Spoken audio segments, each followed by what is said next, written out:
Assalamualaikum warahmatullahi wabarakatuh. Dan salam sejahtera untuk kita semua. Pesepeda lebih sering berbicara tentang power atau daya daripada torsi. Sebenarnya keduanya penting untuk performa. Apa arti torsi dalam bersepeda? Bisakah kita memperbaikinya? Mari kita bahas lebih lanjut dalam video ini.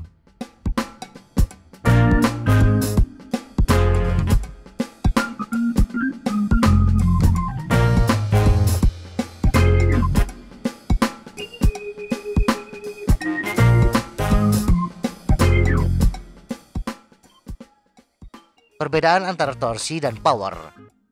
Kita sering mendengar torsi dalam diskusi seputar mobil, karena ini mengukur gaya rotasi atau kekuatan dari mesin mobil. Dalam bersepeda, itu serupa. Torsi mengukur gaya rotasi yang dihasilkan oleh kaki pesepeda dan diterapkan ke pedal selama kayuhan pedal. Ini mungkin tampak sangat mirip dengan definisi power. Hanya ada satu perbedaan. Kita harus mengalihkan torsi dengan cadence atau kecepatan rotasi untuk mendapatkan output daya kita.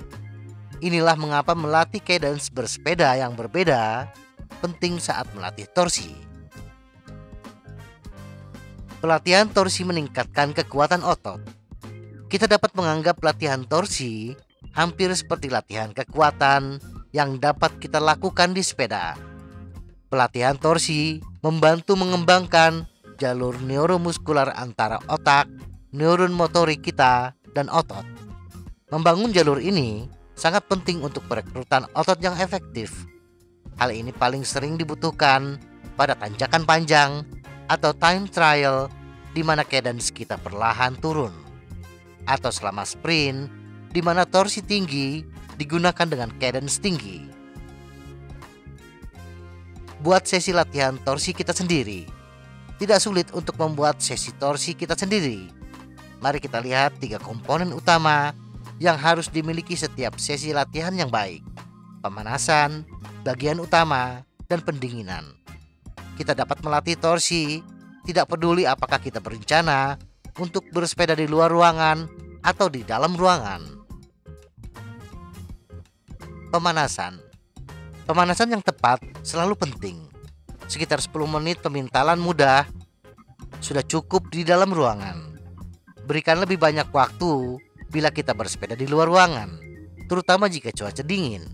Sekitar 30 menit akan membuat kaki kita siap untuk bekerja keras. Interval yang berlangsung antara 4 hingga 10 menit adalah yang terbaik. Kita tidak harus melakukan interval 4 hingga 10 menit dalam satu sesi.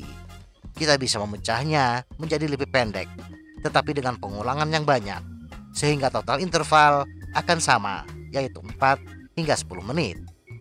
Tempat bersepeda di luar ruangan yang terbaik untuk interval adalah pendakian yang stabil dan curam dengan gradien 8 hingga 12%. Jika kita tidak bisa menemukan tempat seperti itu, cari pendakian apapun dengan gradien setidaknya 4 hingga 5% untuk menghasilkan resistensi yang cukup.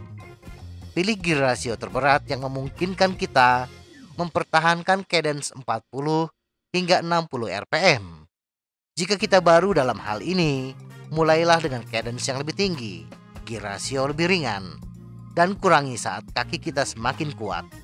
Hindari cadence di bawah 40 rpm dengan gear tinggi, karena hanya akan mengakibatkan cedera lutut. Pendinginan. Selalu sertakan beberapa putaran mudah untuk mendinginkan setelah interval yang sulit. Ini akan membantu kita pulih lebih cepat untuk perjalanan berikutnya dalam seminggu. Durasinya bisa sama dengan pemanasan kita. Melatih torsi melelahkan. Menambahkan jenis latihan ini ke rutinitas latihan kita bisa sangat bermanfaat. Kita cenderung melihat peningkatan kekuatan yang mengesankan selama beberapa minggu pertama melakukan latihan ini. Namun perlu diingat bahwa sesi latihan torsi sangat menguras tenaga. Sesi tersebut menyebabkan banyak kerusakan dan kelelahan pada otot kaki kita. Oleh karena itu, bijaklah dengan tubuh kita. Beri waktu istirahat yang cukup agar tubuh bisa beradaptasi. Semoga informasi ini bermanfaat. Tetap sehat. Salam goes.